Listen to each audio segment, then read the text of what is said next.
जी नमस्कार, कैसे हैं आप लोग? आई होप आप सभी अच्छे होंगे। तो ये बिहार शिक्षक भर्ती जो 2023 की होने वाली है, उसी से संबंधित भास्कर पेपर में एक खबर छपा है। बहाली में मेरिट के आधार पर चॉइस होगी। बहाली में मेरिट के आधार पर आपको चॉइस मिलेगा और कैसी होगी परीक्षा पैटर्न? शिक्षकों की भर्ती ऑब्जेक्टिव होगी और 100 अंकों का प्रश्न पत्र होगा। अर्थात आपको एक प्रश्न के लिए 4 जो है चॉइस मिलेंगे, आप लोग जानते ही हैं। और नेगेटिव मार्किंग नहीं होगी। ये बिल्कुल अच्छी बात है कि नेगेटिव मार्किंग नहीं होगी। अधिकांश प्रश्न सामान्य ज्ञान के होंगे और विषय से भी संबंधित प्रश्न होंगे। यानी कि जैसे मान लीजिए आप 9वीं और 10वीं के हाई स्कूल टीचर का एक परीक्षा देना चाहते हैं, तो इसके लिए जो प्रश्न पत्र होंगे, उसमें जैसे मान लीजिए जो सोशल साइंस के हैं, उनको हिस्ट्री या पॉलिटिकल का भी एक पेपर देना होगा और एक पेपर सामान्य ज्ञान का होगा।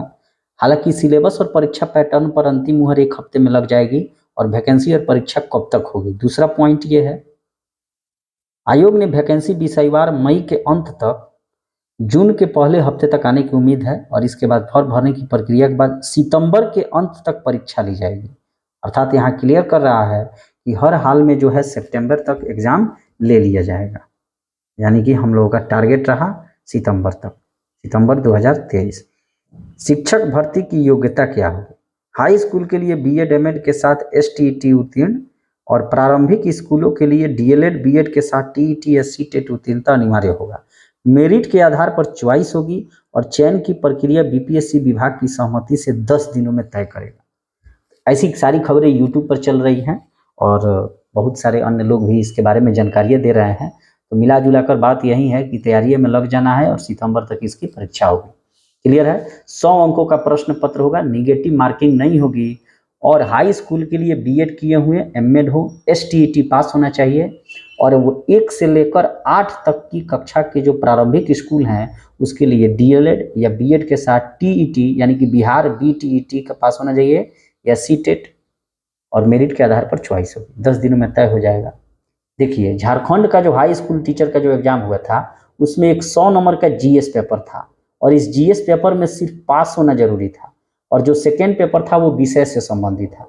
जैसे मान लीजिए आप सोशल साइंस के हैं, तो आपको एक हिस्ट्री के 50 प्रश्नों का उत्तर देना होगा और साथ ही ज्योग्राफी, इकोनॉमिक्स या पॉलिटिकल के 50 प्रश्नों का उत्तर देना होगा। यानी कि जो ये सोशल साइंस के जो विषय हैं, आपको हिस्ट्री हो गया, ज्योग्राफी हो गया, पॉलिटिकल हो गया या इकोनॉमिक हो गया, इन चारों विषयों में से किसी 2 विषयों का जो है आपको लगभग वहाँ 150 प्रश्नों के उत्तर देने थे और मेरिट इसी के आधार पर बना था।